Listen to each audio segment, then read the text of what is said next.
여기 안 켜진 것 같은데. 네, 네, 감사합니다.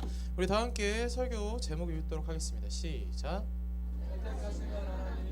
네, 하나님은 뭘 선택하실까요? 물어봅시다. 하나님은 뭘 선택하시는 분일까요? 모든 거 쭉쭉 얘기해 보세요. 뭘 선택하시는 분일까요? 나, 또 누구? 친구. 무엇을 선택하실까요? 네, 오늘 말씀을 들어보면은 쭉 들어보면은 무엇을 선택하시는지 다들 알 수 있게 됩니다. 자, 여러분한테 질문하겠습니다. 여러분은 아이가 태어나고 자라는 그 과정을 본 적이 있어요, 없어요? 있어요? 없을걸? 왜 없다고 생각하냐면은 얘들아, 그 아기가 유치부에서 와 뛰어다녀, 아이고 귀엽다, 이거는 태어나고 자란 과정을 본 게 아닙니다. 그저 태어나 있는 아이를 귀여워한 것뿐이죠, 여러분. 네. 아이가 태어나고 자라가는 그 과정을 보는 거는 부모님만이 누릴 수 있는 혜택이자 책임입니다. 자, 근데 전사님은 다행히 부모는 아니지만 그 비슷하게 본 적이 있어요. 왜냐하면은 전사님이랑 동생이랑 나이 차이가 적게 난다 그랬나요? 많이 난다 그랬나요? 많이 나요. 중학교 2학년 때 제 동생이 갑자기 생겨버렸어요. 네. 그 전까지는 저는 외동이었습니다. 네, 그래서 제 동생이 태어나는 것도 봤고요. 그런 다음에 이제 인큐베이터에 들어가 있는 것도 봤고 자라나는 과정도 같이 봤습니다. 전사님이랑 동생이랑 나이 차이가 많이 나니까 누릴 수 있는 혜택이었죠. 전사님이 근데 이 동생이 태어나기 전부터 어떻게 아이가 태어나고 자라나는 거를 본 결과 이걸 진지하게 한번 살펴봤는데 되게 신기한 점을 발견했어요. 어떤 점이냐면요, 한 아이를 위해서 부모님은 많은 선택을 하시더라고요. 뭐 어떤 선택이요? 많은 선택을 하시더라고요. 부모님이 하시는 선택은 이렇습니다. 한번 물어볼게요, 여러분. 여러분은 부모님의 자녀로 여러분이 원해서 태어났나요? 아니죠. 근데 부모님은 여러분의 부모님으로 원하지 않았는데 여러분의 부모님이 됐나요? 물론 내 새끼가 어떻게 자라는지 나도 모르지. 그거 말고 부모님이 되기로 선택하시는 거에 있어서는 부모님의 선택이 분명히 들어갑니다. 그래서 부모님이 많은 선택을 하신다고 얘기할 수 있을 것 같아요. 아이를 가져야 되겠다는 그 선택, 고통스럽지만 이 아이를 낳아야 되겠다는 선택. 여러분, 이거 당연한 거 아니에요? 자, 전사님이 이제 결혼 정년기라서 그런지 제 주변 친구들이 결혼하고 자꾸 애를 낳습니다. 네, 그래서 그걸 봤는데 그 과정이 여러분은 잘 모르죠. 쉽지 않더라고요. 아이를 가지겠다고 마음을 먹는 그 과정도 되게 어렵고요. 아이를 가져서 낳겠다는 우리는 당연히 아이를 가지면 낳겠지 하는 그 생각을 하잖아요. 그렇지 않아요. 낙태하는 사람들도 되게 많고요. 아이를 낳아야 되겠다고 결심하는 사람들도 되게 많고요. 그러니까 이 과정도 되게 어렵고요. 그 과정 하나하나가 다 되게 쉽지 않은 과정이더라고요. 아이를 가져야 되겠다는 선택, 고통스럽지만 이 아이를 낳아야 되겠다는 선택, 이 아이를 위해서 나의 것을 포기할 수 있겠다라는 그 선택. 아이가 커가는 과정 중에 나를 위한 선택보다는 아이를 위한 선택을 할 때가 부모님은 더 많을까요? 적을까요? 부모님은 그런 선택을 하실 때가 훨씬 더 많습니다. 결국 이 선택은 다 무슨 선택이에요? 부모님이 이 아이의 부모가 되기로 선택하신 거죠. 여러분, 우리 부모님이 우리의 부모님이 되고자 선택하신 것과 같이 하나님도 우리의 하나님이 되기 위해서 선택하셨다라고 오늘 성경 말씀에서는 이야기합니다. 그 우리의 참 부모, 참 하나님이 되시기를 선택하시는 하나님의 모습은 누구의 모습 속에서 가장 잘 드러날까요? 질문하겠습니다. 우리의 하나님이 되시기를 선택하시는 그 하나님의 모습은 누구를 보면 가장 제일 잘 알 수 있을까요? 네, 예수님을 통해서 가장 잘 알 수 있습니다. 예수님의 모습 속에서 가장 잘 드러납니다. 오늘은 우리의 하나님이 되시러 십자가를 지신 예수님에 대해서 한번 이야기해 보려고 합니다. 오늘 말씀은 예수님께서 십자가에 달리기 전에 당하신 많은 아픔들이 등장합니다. 전사님이 그 말씀들 위주로 나열할 거예요. 성만찬 사건, 여러분 성만찬 사건이 뭔지 알아요? 성만찬 뭐예요? 네, 떡 그리고 포도주 그냥 먹고 마시고 끝난 거? 여러분 그걸 우리는 식사라고 불러요. 성만찬이 뭐예요? 이 떡을 먹으면서 이게 내 살이다, 이 포도주를 먹으면서 이게 너희를 위해서 흘린 내 피다 라고 얘기하셨던 그 사건을 바로 성만찬 사건이라고 부릅니다. 따라합시다. 성만찬. 네, 그 성만찬 사건 이후에 예수님께서 베드로에게 이렇게 얘기하십니다.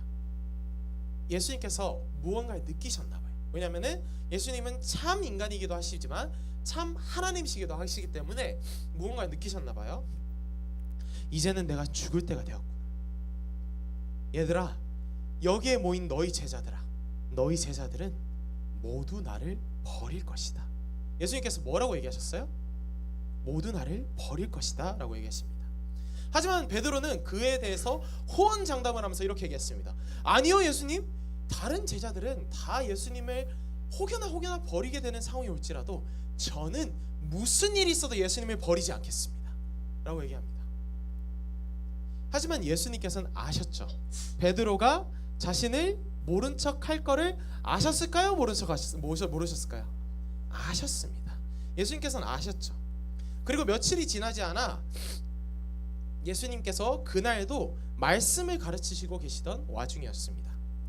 근데 그 말씀을 가르치시고 있던 와중에 그 제자들 중에 가롯 유다라는 사람이, 따라봅시다. 가롯 유다. 이 제자들 중 가롯 유다라는 사람이 제사장들과 함께 칼로 무장한 사람들을 데리고 예수님께 찾아온 겁니다. 왜 찾아왔을까요? 다음에 무슨 일이 일어날까요? 예수님을 죽이려고.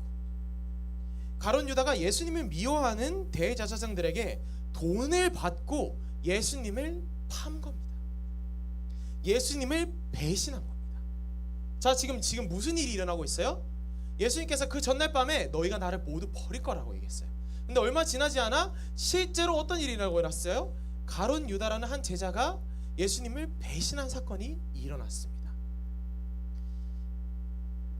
자, 여러분이 예수님이라면은, 자, 여러분 제자들과 예수님이 같이 다녔던 세월이 1, 2년, 한 3년 정도예요, 여러분. 3년 동안, 자, 전사님이랑 3년 같이, 거의 3년 동안 같이 본 사람들, 우리 고3들은 거의 다 전사님이랑 3년 동안 같이 봤죠. 고3이 거의 안 나오네. 이것들 한 대씩. 내가 봤는데 고3이 거의 없어. 이것들이. 네. 근데 봐봐요. 만약에 봐봐. 우리 고3들 한번 감정이입해서 들어보세요. 전사님이 여러분하고 보낸 세월이 있잖아요. 여러분하고 보낸 세월이 있는데 여름 수련회를 열심히 준비하다가 와, 내일 우리 여름 수련회야, 얘들아 모두 잘 나와. 그래서 우리 고3들이 으쌰으쌰 해가지고 애들을 막 끌어 모아가지고 다 불렀어요. 근데 전사님이 안 나와. 아, 전사님은 이제 편지 하나 남기고 끝나요. 아, 전사님은 오늘로써 이사임합니다, 안녕 하고 끝내요. 자 그러면은 여러분 마음속에서 어떤 마음이 들까요? 서운한 마음이 조금 들겠죠. 근데 예수님은 이거와 전혀 비교가 되지 않는 상황이었어요. 예수님은 그 제자들을 하나하나씩 부르러 다니셨었고, 그 제자들과 함께 3년에서 4년이 지난 시간 동안 예수님이 이 제자들과 함께 희노애락을 다 하셨고요. 그런 다음에 예수님을 그 누구보다도 제일 이해하는 제자들이라고 생각했어요. 근데 예수님께서 끌려가시자 그 제자들이 어떻게 됐을까요? 예수님을 모른 척하기 시작합니다. 예수님께서는 어떤 마음이 들으셨을까요? 당연히 인간적인 마음으로는 배신감이 들어야지 맞죠. 배신감이 드셨어야지 맞죠. 근데 예수님께서는 그 어떤 아무 말도 없으시, 어떠한 저항 없이 그 사람들에게 조용히 붙잡혀서 끌려가셨습니다.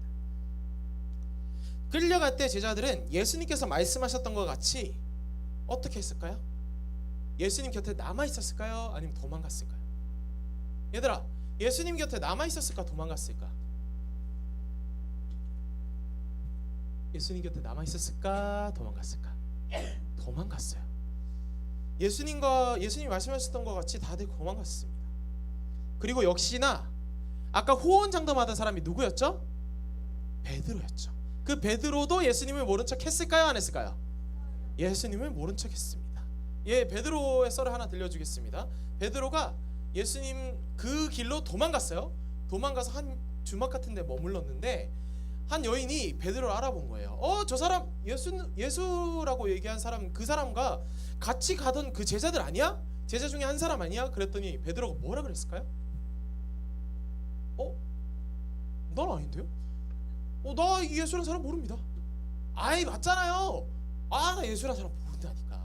아니, 내가 봤었는데 나 예수라는 사람 모른다니까? 라고 하면서 몇 번이나 부인했어요? 3번이나 모른 척 했습니다. 그 누구보다도, 자, 우리 속된 말로 나대면서 나 예수님 절대 배신하지 않아요 라고 했던 그 베드로가 가장 완강히 부인하고 있는 모습을 보여줍니다. 예수님께서 제자들에게 어떤 거를 당하신 거죠? 버림받으신 거죠. 그렇게 예수님은 사람들에게 붙잡혀서 재판장까지 끌려갑니다. 왜냐하면 유대인들이 재판을 통해서 예수님을 처벌하려고 했거든요. 이게 예수님이 그때 당시에 유명인사라 그랬잖아요. 그죠? 여러분, 연예인 한 명 죽어도 매스컴에 떠요, 안 떠요? 유명하죠. 근데 이때 당시에 이 유대 이스라엘 지방에 예수님이라는 사람이 너무 유명했어요. 근데 그 예수님을 갑자기 콱 죽여버리면은 사람들 사이에서 소동이 일어날까요? 안 일어날까요? 일어나죠. 그렇기 때문에 예수님을 정식적인 재판으로 처벌하려고 했던 겁니다. 근데 물어볼게요. 예수님께서 무슨 잘못을 지었나요? 우리가 알고 있는 그 예수님은 안 지었죠. 그럼 정식적인 고발 고소가 가능해요, 안 가능해요? 죄가 있어야지 가능하죠. 정식적인 재판이 불가능합니다. 그래서 제사장들은 사람들로 하여금 거짓말을 하게 만듭니다. 재판장에 나와서 이 예수가 뭐뭐뭐 했습니다. 이 예수라는 사람이 뭐뭐뭐 했습니다. 라고 하면서 거짓말로 고발을 하도록 만듭니다.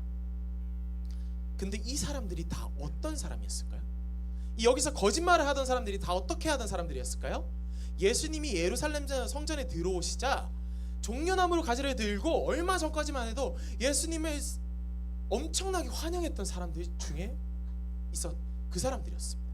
그 사람들이 지금 1명, 2명씩 배신하기 시작하자 어떻게 된 거예요? 이제 예수님을 거짓말로 곤경에 빠뜨리는 사람들이 돼버린 겁니다. 하지만 예수님께서는 그 공경에 대해서, 그 사람들의 변심에 대해서 억울할 마음도 하고 배신감에 들 만도 한데 그들의 거짓말에 대해서 아무 말도 하지 않으셨습니다. 그리고 오늘 마태복음 27장 12절 14절에는 이렇게 얘기하십니다. 여러분 성경책 있는 사람들 펼쳐봅시다. 마태복음 27장 14절에 뭐라고 나와 있는지 한번 성경책 있는 친구들이 한번 크게 읽어봅시다. 마태복음 27장 14절입니다. 시작!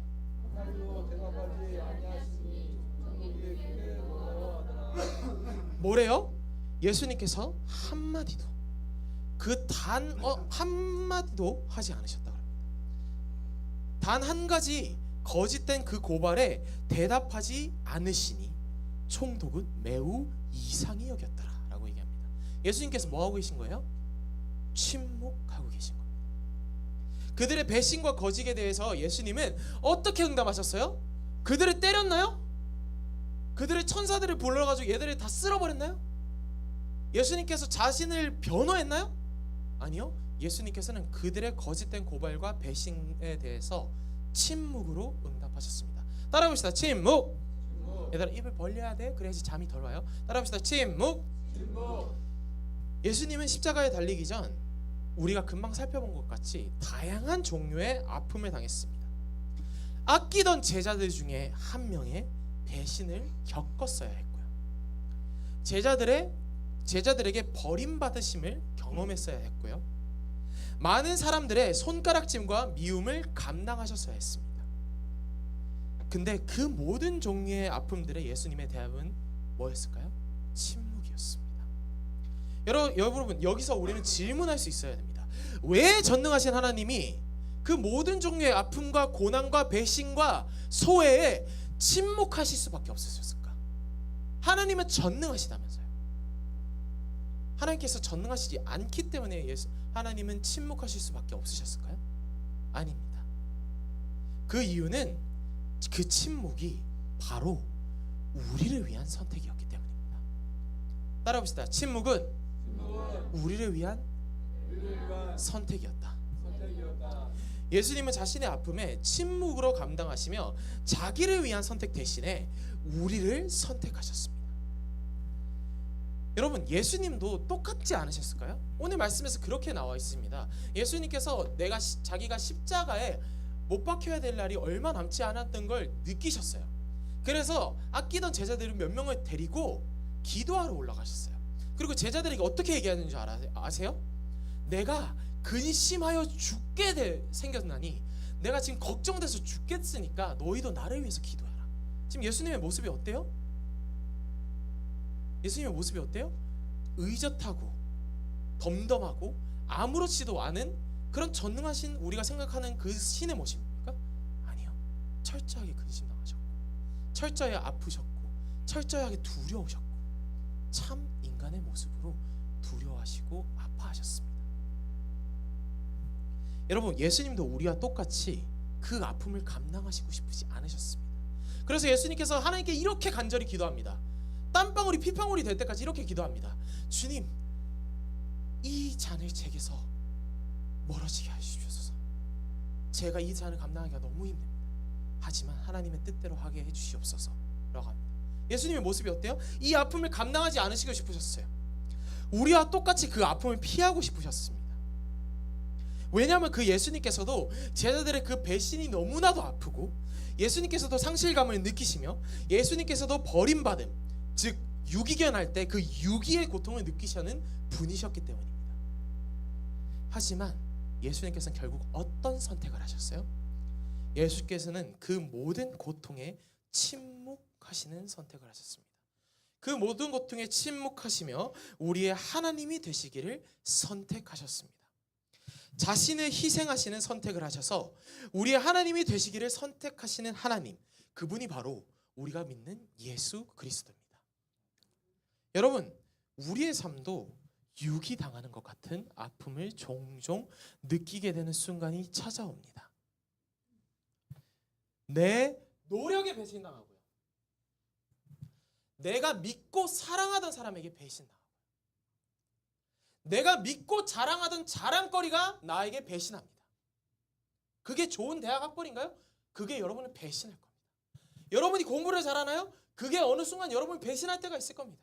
여러분이 사랑하는 사람이 있나요? 그 사람이 여러분에게 배신감을 줄 때가 있을 겁니다. 여러분이 부모님을 너무 사랑하나요? 부모님에게 배신당함을 느끼는 그 순간이 올 겁니다.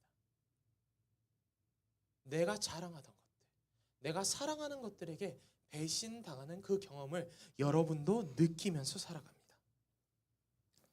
때로는 이유 없이 미움을 받기도 하고요, 때로는 내가 내 자신이 너무 미워서 스스로를 포기해버리기도 합니다.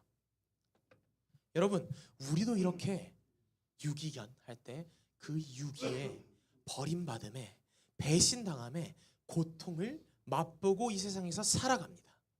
이 세상을 살아갈 때 우리는 그 유기의 고통을 당할 수밖에 없습니다. 그 유기를 만날 때 우리가 할 수 있는 게 뭘까요? 여러분이 만약에 배신을 당했다 해봐요. 나 배신감이 든 적 있잖아요. 누구에게든지. 나 자신에게 배신감이 들 때도 있고요, 상대에게 배신감을 느낄 때도 있고요, 내가 사랑했던 그 어떤 내 자랑거리에게 배신감을 느낄 때도 있잖아요. 그 배신감을 당했을 때 여러분이 뭘 할 수 있습니까? 여러분 그때 뭘 했어요? 뭘 할 수 있었나요? 아무것도 못합니다.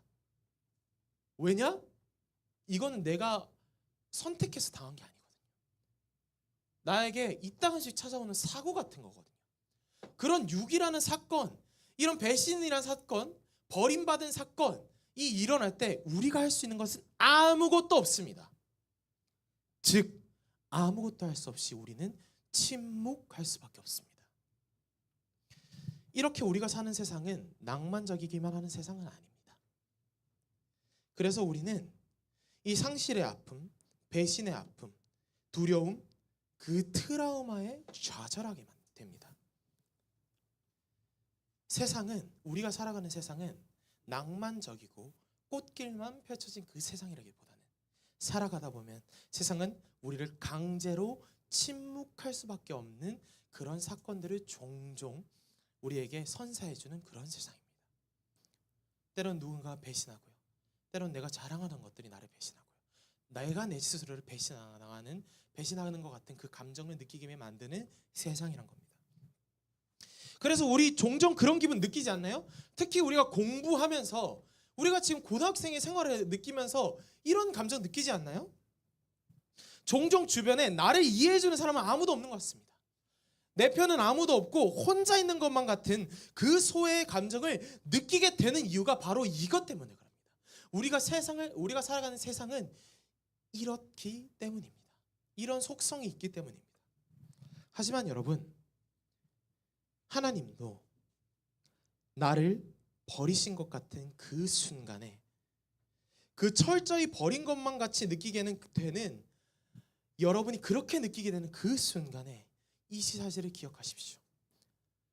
나 주변에 아무도 없는 것 같아, 나는 버림받은 것 같아, 나는 소외당한 것 같아, 하나님마저도 날 버린 것 같아 라고 생각하는 그 순간에 이 사실을 기억하십시오. 예수님도 그 침묵의 순간을 철저히 겪으셨던 분이란 것을 기억하십시오.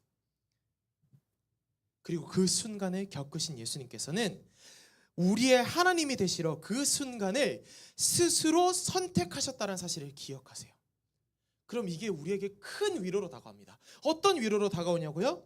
예수님도 우리와 같은 아픔을 겪으신 분이라는 그 위로로 다가옵니다. 우리가 침묵할 수밖에 없는 그 순간이 우리에게 찾아왔을 때, 아, 예수님도 우리와 같이 이런 침묵의 순간을 겪으셨지. 예수님은 그래서 우리의 마음을 그 누구보다도 깊게 공감할 수 있는 분이지, 우리와 함께 울어주실 수 있는 분이지, 우는 자와 함께 우실 수 있는 분이고 기뻐하는 자와 함께 기뻐하실 수 있는 분이었지. 그 사실이 우리에게 위로가 됩니다. 거기서 끝나는 게 아니라요, 그 아픔을 겪으신 이유가 바로 우리의 하나님이 되시길 선택하시는 것이기 때문에 우리를 절대 포기하지 않으시겠구나.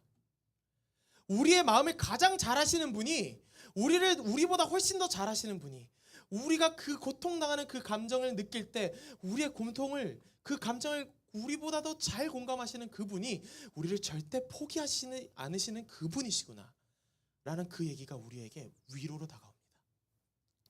여러분, 마지막으로 여러분에게 묻겠습니다. 우리의 하나님이 되시기를 선택하신 하나님은 우리의 삶에서도, 오늘의 우리의 삶에서도 늘 여러분의 하나님이 되시기 위한 선택을 끊임없이 해 나갈 겁니다. 하나님은 변하지 않고 여러분의 하나님이 되실 겁니다. 그렇다면 여러분은 여러분의 삶 속에서 하나님을 위해서 어떤 선택을 하시겠습니까? 하나님의 자녀가 되는 선택을 하시겠습니까? 아니면은 하나님과 상관없는 자가 되는 선택을 하시겠습니까?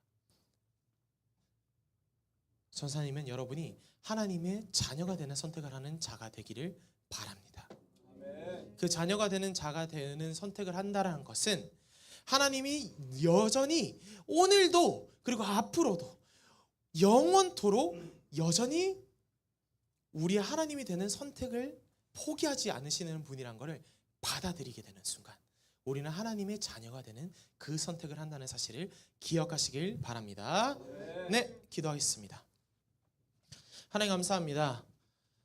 오늘 이 시간에 선택하시는 하나님이란 말씀 제목으로 우리가 말씀을 나눴습니다. 하나님은 무엇을 선택하십니까? 하나님이 선택하시는 분은 바로 자신이 아니라 우리였습니다. 하나님은 자신을 버리시고 대신하여 우리를 선택하셨습니다. 우리를 선택하신 분이란 것을 기억하면서 나갈 수 있게 도와주시옵소서. 그리고 그 우리를 선택하시기 위해서 그 침묵하셨던 그 삶을 기억하여 주시옵소서. 기억할 수 있게 도와주시옵소서. 그래서 우리가 이 세상에서 침묵할 수밖에 없는 그 고난이 우리에게 찾아온 그 순간, 아, 주님이 우리와 함께 하시는 그분이 되시는구나. 주님도 우리와 함께 그 고통을 느끼셨던 분이구나 하는 그 사실을 기억할 수 있게 도와주셨고, 그리고 오늘도 우리를 위한 선택을 절대 포기하지 않으시겠다 하는 그 사실을 기억할 수 있게 도와주시옵소서.